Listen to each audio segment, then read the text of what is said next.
अस्सलाम वालेकुम नाजरीन। वीडियो शुरू करने से पहले मैं आपसे रिक्वेस्ट करती हूँ कि अगर ये गुफ्तगू आपको सोचने पर मजबूर करे तो प्लीज़ वीडियो को लाइक करें और चैनल को सब्सक्राइब करें। एक सवाल जो अक्सर खुदा के वजूद पर बहस में उठाया जाता है वो ये है कि अगर खुदा मौजूद है तो दुनिया में इतनी बुराई क्यों है। जैसे जावेद अख्तर साहब ने पूछा था कि अगर खुदा मौजूद है तो गाजा में इतने मासूम बच्चे कत्ल क्यों हो रहे हैं, खुदा क्यों नहीं रोक रहा, वो मदद क्यों नहीं कर रहा। ये सवाल नया नहीं है, ये इंसानी सोच का बहुत ही पुराना सवाल है। इसे फलसफे में प्रॉब्लम ऑफ ईवल भी कहा जाता है। दुनिया के कई बड़े फलसफियों ने, खासकर भारतीय फलसफा और बाद के कुछ वेस्टर्न थिंकर्स ने रीबर्थ या री इनकारनेशन यानी पुनर्जन्म का तस्वर पेश किया। उनका कहना ये था कि अगर एक मासूम बच्चा दुख में पैदा होता है या जुल्म का शिकार होता है तो ये उसके पिछले जन्म के अमाल का नतीजा है। हर दुख, हर सुख इंसान के अपने कर्मों का नतीजा है जो जन्म दर जन्म चल रहा है, और इसीलिए उन्होंने कहा कि जिंदगी एक नहीं कई मर्तबा मिलती है। इस थ्योरी का मकसद भी वही है, खुदा या कॉस्मिक जस्टिस को बचाना। आइए इस सवाल को इस्लामिक या अब्राहमिक रिलीजन्स के नजरिए से देखने की कोशिश करते हैं। इस सवाल का जवाब समझने से पहले सबसे पहले ये समझना जरूरी है कि ये दुनिया कैसी है। कुरान ये नहीं कहता कि ये दुनिया जन्नत है, कुरान कहता है कि ये दुनिया इम्तिहान है। सूरा अल मुल्क में अल्लाह सुब्हानहू व तआला फरमाते हैं कि उसी ने मौत और जिंदगी को पैदा किया ताकि वो तुम्हें आजमाए कि तुम में से कौन बेहतर अमल कर रहा है। और इम्तिहान का मतलब होता है हकीकी इख्तियार, फ्री विल, हकीकी फैसले, हकीकी नतीजे। अगर खुदा हर गलत काम के वक्त फौरन मुदखलत करता तो ना कोई इम्तिहान होता और ना इखलाक का कोई मयार होता। दूसरा सवाल ये है कि असल कातिल कौन है।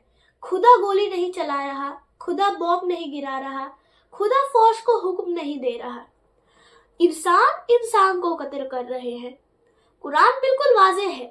अल्लाह सूरा रूम की आयत 41 में फरमाता है, जमीन और समंदर में लोगों की बदअमालियों की वजह से फसाद फैल गई, इसलिए कि उन्हें उनके बास करतूतों का फल अल्लाह ताला चखाए ताकि वो रुजू करे।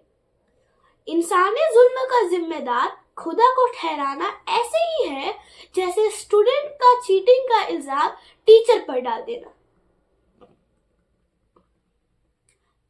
तीसरा सवाल, खुदा रोकता क्यों नहीं।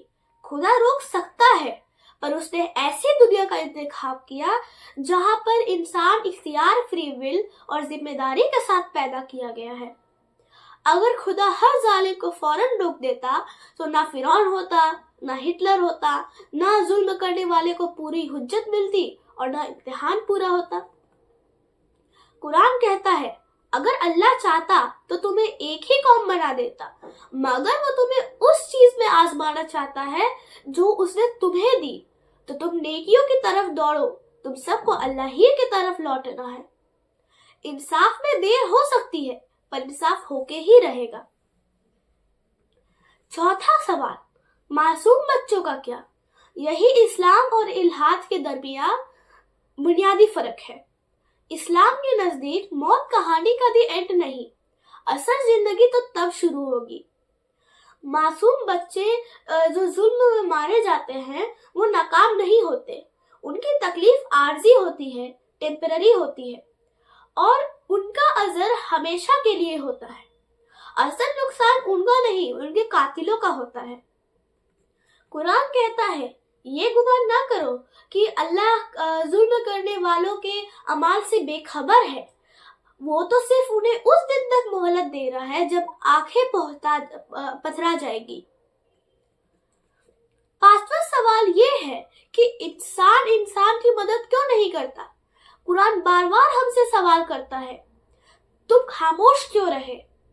تم نے مظلومون کے لیے آواز کیوں نہیں اٹھائی؟ تم ظلم کے خلاف کیوں نہیں کھڑے ہوئے؟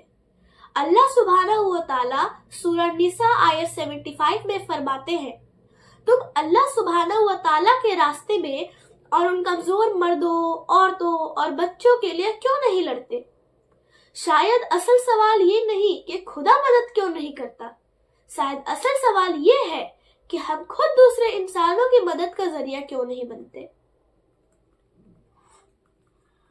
اگر درد اور ظلم خدا کے نہ ہونے کا ثبوت ہوتا تو پھر انسانی ظلم بےمعنی ہوتا، لیکن اگر خدا موجود ہے تو ہر آنسو محفوظ ہے، ہر ظلم لکھا جا چکا ہے اور ہر ظالم کو جواب دینا پڑے گا اور ہر معصوم کو پورا انصاف ملے گا۔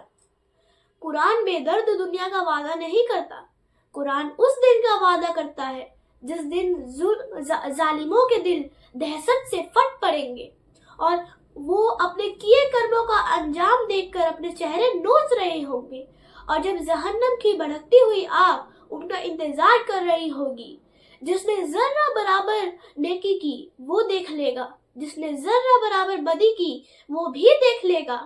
ہم دیکھیں گے، لازم ہے کہ ہم بھی دیکھیں گے۔